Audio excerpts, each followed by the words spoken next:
Hurricane Bonnie as we were doing.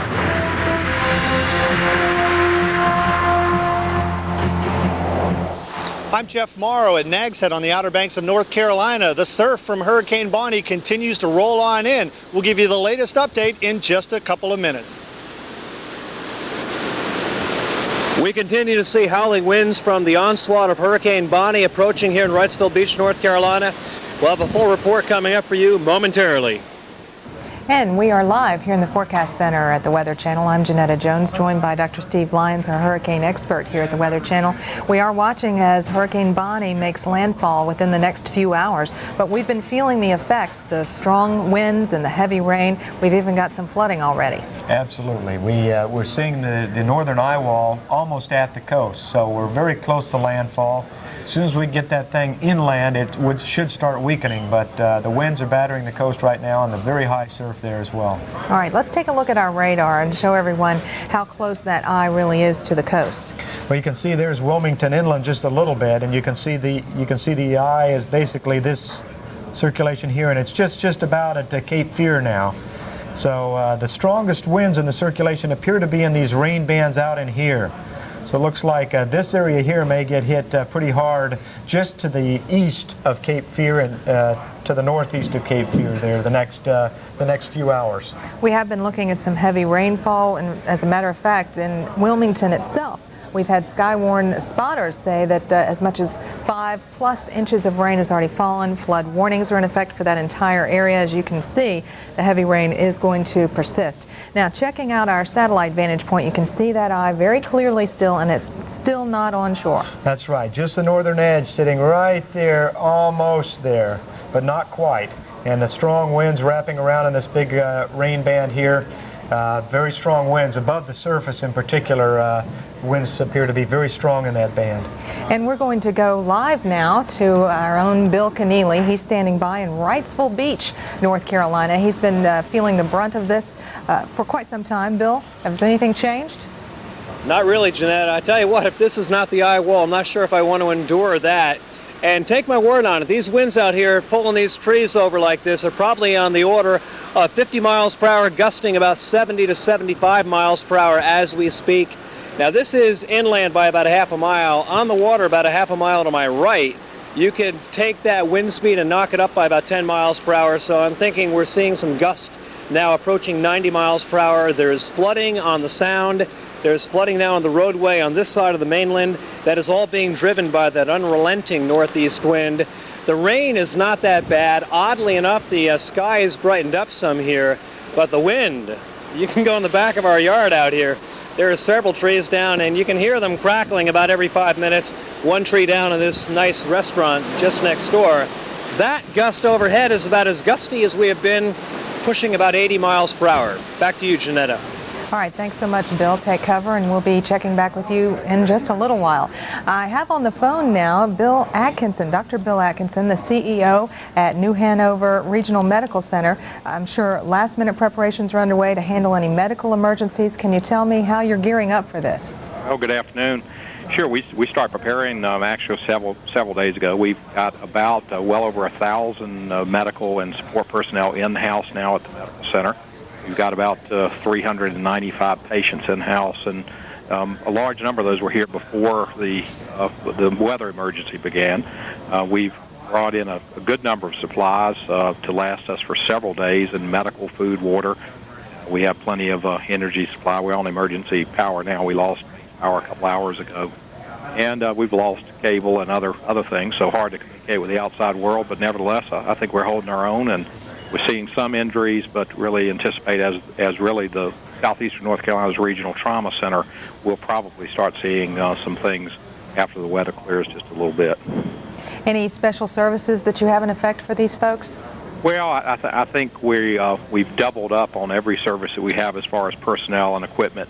We've certainly taken every precaution possible. Unfortunately for this medical center, this is the third hurricane we've been through in not too many years, and so we have a lot of veterans here of pretty severe weather, and we're doing our best to deal with the normal things that happen and when you start losing services, but also what you do when everything leaks, even in the best of a constructed building. And I think we're doing real well.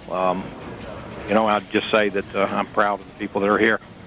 All right, thank you so much, Dr. Atkinson, in the area that is getting hit really hard right now. Want to show everyone, once again, the latest information on Hurricane Bonnie. Winds still at 115 miles per hour. That makes it a Category 3 hurricane on the Saffir-Simpson scale, moving very, very slowly towards the north at 10 miles per hour. I believe you have some new information, Steve? That's right. We just got some information from the aircraft out in the eastern side of the hurricane, and at flight level, which is at about 10,000 feet, they reported 125 mile per hour winds. That's 10,000 feet up off the ground. That doesn't mean it's that strong at the ground, but some of that fast wind can mix down in those thunderstorms. So we're very shortly going to see the maximum winds come on shore, probably within the next hour or two, just to the northeast. Bill Keneally was in the northern eye wall when we saw him there, and he was looking toward the clear slot to the south. So his strong winds are just about over, I think.